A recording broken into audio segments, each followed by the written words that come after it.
Hello my dear students. आज मैं आप लोगों के लिए लेकर आया हूँ सेंटेंस और इसके प्रकार assertive, imperative, interrogative, exclamatory and optative sentence. आज हम सभी लोग इन 5 प्रकार के सेंटेंस के बारे में अच्छे से पढ़ेंगे और आप सभी लोग वीडियो को अंत तक देखें, जिससे एक्सरसाइज आप लोग को हल करने में आसानी हो। यदि आप वीडियो नहीं देख पाते हैं तो आप एक्सरसाइज नहीं कर पाएंगे। तो आइए वीडियो स्टार्ट करते हैं। हाँ, तो आइए देखिए पार्ट्स ऑफ सेंटेंस। आज हमें क्या पढ़ना है? Parts of sentence. पहले हम पार्ट्स ऑफ सेंटेंस पढ़ लेते हैं, उसके बाद आगे पढ़ेंगे क्या चीज़ है। तो देखिए, एक कंप्लीट सेंटेंस है two main parts, subject and predicate. Okay. जो एक कंप्लीट सेंटेंस होता है उसके कितने भाग होते हैं? 2 भाग होते हैं। पहला होता है सब्जेक्ट और दूसरा क्या होता है? प्रेडिकेट। अब इसके आगे हम देखेंगे क्या है। तो पार्ट्स ऑफ सेंटेंस अब हम देखेंगे। सेंटेंस जो है, sentence is primary unit of language comprising a minimum sense of completeness and unity. Okay. यानी जो पूर्ण अर्थ देने वाला भाव हो, जो अपने आप में पूर्ण अर्थ देने का सेंस हो, वो हमारा सेंटेंस होता है। वाक्य भाषा की सबसे छोटी इकाई है जो व्याकरण की दृष्टि से कम भाव को स्पष्ट रूप से प्रदर्शित करती है। एग्जाम्पल जैसे she selling her car, he looked afraid, you should always clean your teeth after meal. आगे देख लीजिए, हमारे लिए ये वाक्य निरर्थक है जब तक हम नहीं जानते कि फर्स्ट लाइन जैसे देखिए में सी कौन है और सेकेंड में ही कौन है। इस जानकारी के अभाव में ये वाक्य पूर्णता का भाव नहीं प्रदर्शित कर सकते हैं।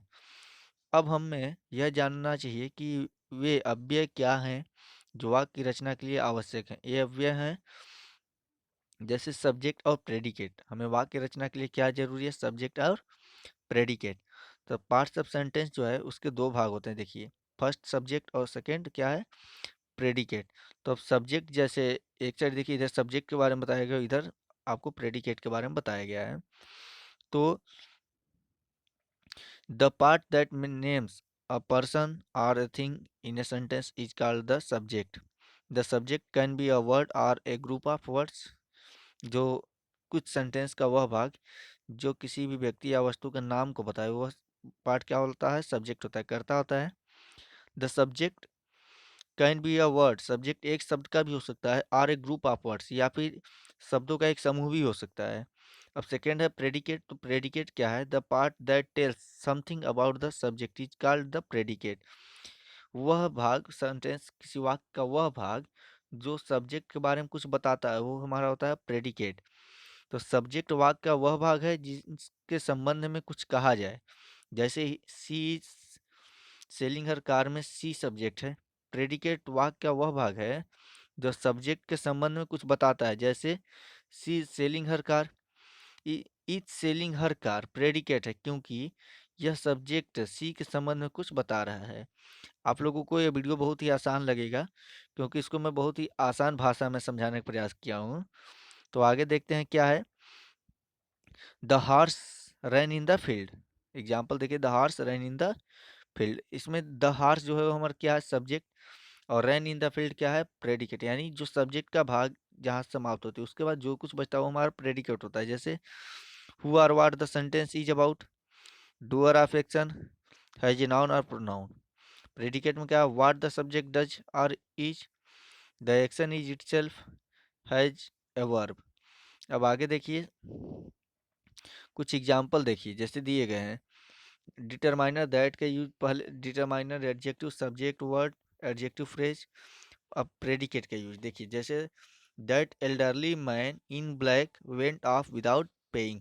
ये कुछ एग्जाम्पल दिए गए हैं जिसमें आपको सब्जेक्ट और प्रेडिकेट के अलग अलग भाग दिखाए गए हैं। इस सब्जेक्ट में देखिए, डिटरमाइनर एडजेक्टिव और सब्जेक्ट वर्ड नाउन हो सकते हैं या होते हैं, और एडजेक्टिव जो फ्रेज होते हैं ये भी हमारे सब्जेक्ट में आते हैं। और बाकी जो है जहाँ से वर्ब शुरू होता है वो हमारा क्या होता है? प्रेडिकेट होता है। तो ये कुछ एग्जाम्पल है, आप ध्यान से देख लीजिए। A clever fox was standing under the tree. A few good boys in my class submitted their exercise books. The crow is a clever bird. Your younger brother is in my class. That boy wept loudly. The green mangoes in the basket are sour. The steel table in the बरामदा cost me 500 rupees. अब exercise देखिए आपके लिए बनाए गए हैं। Underline the subject parts in the following sentence. निम्नलिखित वाक्यों में सब्जेक्ट पार्ट को रेखांकित करना है। तो the train arrived, Rajeev the famous football player got off the train. इसमें आपको सब्जेक्ट पार्ट को अलग करना है। तो एक्सरसाइज आप कमेंट करके ज़रूर बताइएगा। अब वीडियो के अंत में कमेंट करते रहिएगा, सारा एक्सरसाइज आप बना के कमेंट कीजिएगा।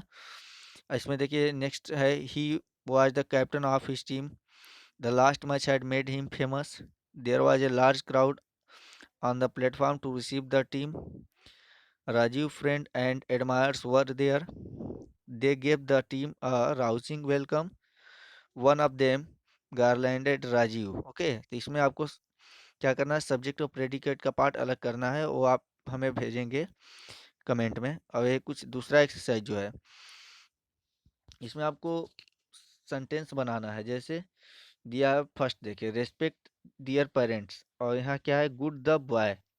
ओके, तो इसमें अब हमें क्या करना है, the good boys respect their elder, यानी जो ब्रैकेट में लिया गया है उसे हमें सही क्रम में रख के एक सब्जेक्ट बनाना, प्रॉपर सब्जेक्ट बनाना है। तो आप सभी लोग ये एक्सरसाइज भी करके कमेंट कीजिएगा जरूर।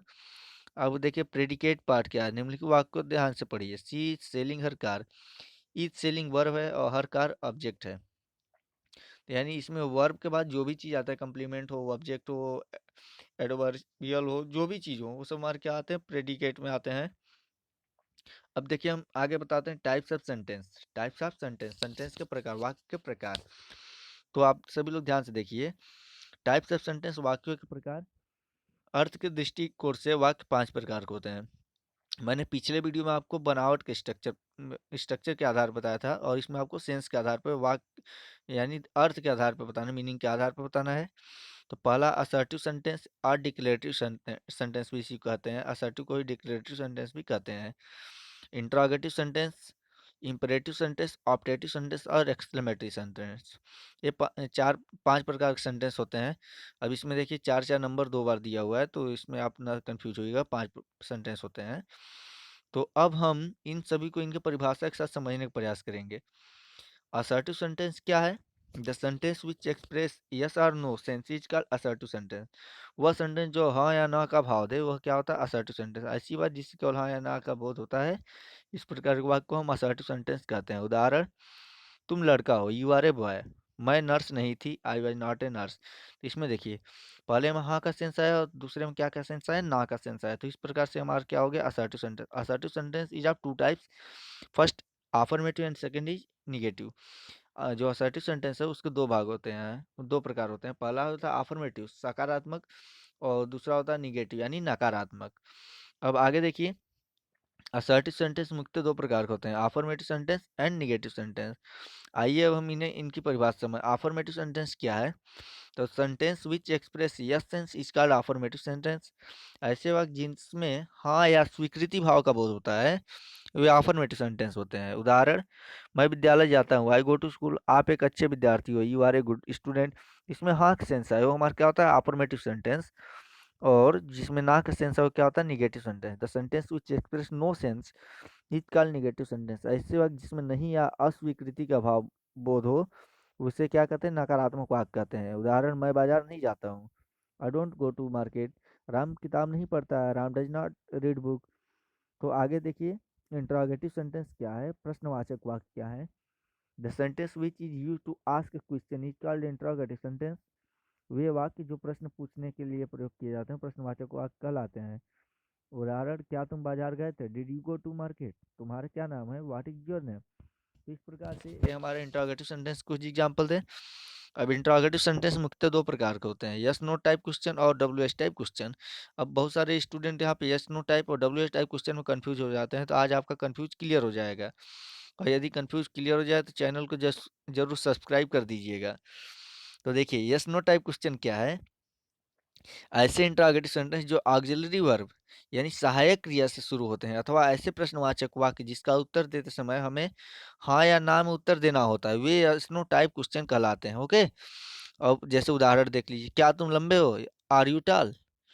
आंसर क्या होता है, हाँ मैं लंबा हूँ, हाँ में पूरा आंसर हो जाता है, यस आई एम टॉल। तो इस प्रकार के जो सेंटेंस होते हैं वो यस नो टाइप क्वेश्चन होते हैं। कुछ ऑक्सिलरी वर्ब दिए गए, इसे हमेशा अपने दिमाग में याद कर लीजिए। ये सब सहायक क्रियाएं दिए गए हैं, इसे आप दिमाग में बना लीजिए। Is, am are, was, were, has, have, do, does, did, shall, will, can, could, should, would, might, ये सब जो चीज़ें सब क्या हमारे हेल्पिंग वर्ब है, ऑक्सिलरी वर्ब है। इनसे अगर कोई सेंटेंस शुरू होता है तो हमारा क्या होता है, यस नो टाइप क्वेश्चन होता है। अब देखें हम second W H type question क्या होता है। तो डब्ल्यू एच टाइप जो क्वेश्चन है उसे आप ध्यान से देख लीजिए। ऐसे वाक्य अथवा प्रश्न जो डब्ल्यू एच वर्ड्स अर्थात इंट्रागेटिव वर्ड से शुरू होते हैं वे डब्ल्यू एच टाइप क्वेश्चन कहलाते हैं। अर्थात ऐसे प्रश्न जिसका जवाब शब्दों में या वाक्यों में मिलता है डब्ल्यू एच क्वेश्चन कहलाते हैं, डब्ल्यू एच टाइप क्वेश्चन कहलाते हैं। तो जो भी सेंटेंस में स्टार्टिंग में प्रश्नवाचक शब्द आएंगे ना, वो हमारे क्या होते हैं, डब्ल्यू एच टाइप क्वेश्चन होते हैं। उदाहरण जैसे देख, आपका क्या नाम है, व्हाट इज योर नेम, पहले आया what, W H A T, तो यहाँ डब्ल्यू एच आया ना, तो ये हमारे क्या डब्ल्यू एच टाइप क्वेश्चन हो गया। जैसे मेरा नाम शिवम है, माय नेम शिवम, इसका आंसर में पूरा बताना पड़ा। सम इम्पॉर्टेंट क्वेश्चन वर्ड नीचे दिए गए हैं, ये आप हमेशा याद रखें, इसे आप चाहे तो नोट करते चलें। वाट मीन्स क्या होता है, क्या, वेन कब, वेयर कहाँ, वाई क्यों, हुज किसे, विच किसका, हाउ ऐसे, हुम किसको, हाउ मच कितना अधिक, हाउ कितना लंबा, एक्सेट्रा। तो इस तरीके से जो है ना, हमें इंट्रोगेटिव सेंटेंस है ये सब अगर पहले मिलते हैं तो हमारा सेंटेंस क्या होता है, डब्ल्यू एच टाइप क्वेश्चन होता है। इंट्रोगेटिव सेंटेंस के बाद प्रश्नवाचक चिन्ह लगाना कंपलसरी होता है। यदि इंट्रोगेटिव सेंटेंस के बाद हम प्रश्नवाचक चिन्ह नहीं लगाते हैं तो लाइन हमारा क्या होता है, गलत होता है। तो इस प्रकार से आप देख लेंगे कि हमें इंट्रोगेटिव सेंटेंस के लास्ट में प्रश्नवाचक चिन्ह लगाना ही लगाना होता है। तो अब देखिए इंपेरेटिव सेंटेंस क्या है। तो the sentence which express order, advice, request, command, etcetera is called imperative sentence. ऐसी वाक्य जिसमें सलाह, आज्ञा, प्रार्थना आदि का बोध होता है आगे सूचक वाक्य कहलाते हैं। ओके, आप सभी लोग को समझ में आ रहा है? नहीं आ रहा हो तो आप कमेंट जरूर किया कीजिए। The sentence which express order, advice, request, command, etcetera is called imperative sentence. ऐसी वाक्य जिसमें सलाह, आज्ञा, प्रार्थना आदि का बोध होता है आगे सूचक वाक्य कहलाते हैं। उदाहरण जैसे देख लीजिए, गिलास पानी लाओ, एक गिलास पानी लाओ, bring a glass of water, खड़े मत होना, डोंट स्टैंड अप। तो इस प्रकार से पहले में क्या हुआ, ऑर्डर दिया गया bring a glass of water, और खड़े मत होना, डोंट स्टैंड अप, खड़े मत होना, यहाँ पे भी दोनों में ऑर्डर दिया गया है। तो इस प्रकार से हमारा क्या हो गया, इंपेरेटिव सेंटेंस हो गए। ऑप्टेटिव सेंटेंस क्या होता है, ऑप्टेटिव सेंटेंस को आप ध्यान से देख लीजिए, इच्छा बोधक वाक्य। इसमें हमें अपनी इच्छा को शो करना होता है। जैसे the sentence which express wish और desire is called optative sentence.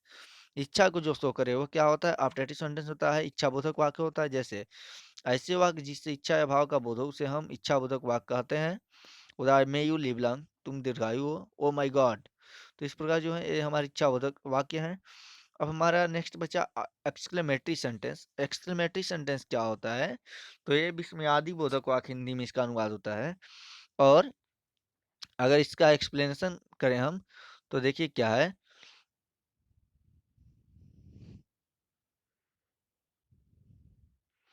The sentence which express some sudden feeling of mind as joy, sorry, surprise, suspicion, hate, wonder, extra. Okay, तो इसमें क्या है, द सेंटेंस विच एक्सप्रेस, वे वाक्य जो दर्शाते हैं क्या, तो जैसे वे ऐसे वाक्य जिसमें मानसिक भावना है, जैसे सुख, दुख, सुखी संदेश, प्रशंसा, आशा आदि का बोध हो, उसे हम विस्मयादि बोधक वाक्य कहते हैं।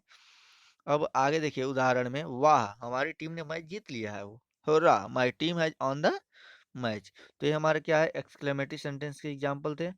अब आप लोगों को यदि कहीं कोई डाउट हो तो आप कमेंट करके ज़रूर पूछें। और यहाँ पे आपका वीडियो समाप्त होता है, और मैं उम्मीद करता हूँ कि आप सभी लोग को ये 5 प्रकार के सेंटेंस समझ में आ गए होंगे। और यदि समझ में ना आए तो आप कमेंट कीजिए और आप वीडियो को ज़रूर देखिए अंत तक, क्योंकि आप सभी वीडियो जो भी मैं अभी तक वीडियो भेजा हूँ उन सभी वीडियो को लास्ट तक देखें। यदि आप वीडियो को ध्यानपूर्वक अंत तक देखते हैं तो आपका डाउट आसानी से क्लियर हो सकता है। मैं इस प्रकार अपने सरल भाषा में नोट्स जो अपना उसे टाइप करता हूँ, फिर उसका वीडियो बनाता हूँ कि आप लोगों के लिए, विद्यार्थियों के लिए बहुत ही आसानी पूर्वक समझ में आ सके। Thanks for watching this video.